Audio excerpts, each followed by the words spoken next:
Indeed, music can evoke empathy. Again, we're talking about music in the absence of any lyrics. And when I say music can evoke empathy, I'm not talking about the sort of empathy where you look at somebody and nod and understand, so-called cognitive empathy, which is important, by the way, in relational dynamics,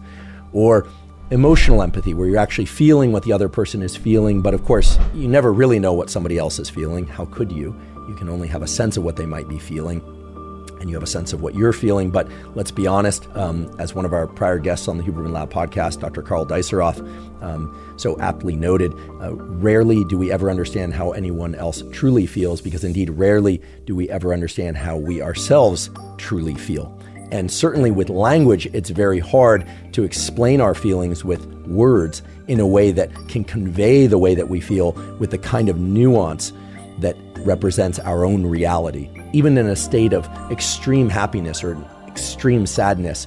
words fall short of explaining how we feel inside. And yet, as I mentioned earlier, music not only can describe emotions, it can evoke emotions within us. And in doing so, it can evoke emotions that give us a sense of empathy for the person playing the music or simply for others in the world. And music can do that so powerfully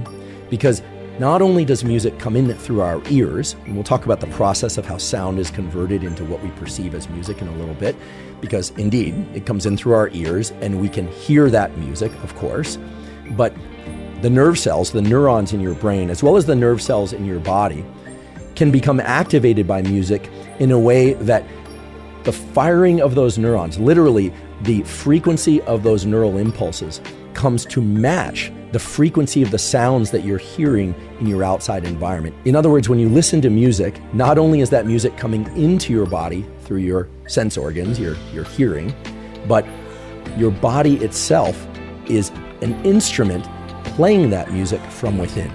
So for instance, if you listen to a piece of music that has a lightness to it, that evokes a sense in you of the turning of the seasons from winter to spring, something that's common in classical music, but other forms of music as well. When you hear that music, indeed, it's coming in through your ears, but also the firing of the neurons in your brain and body responding to those particular frequencies of sound is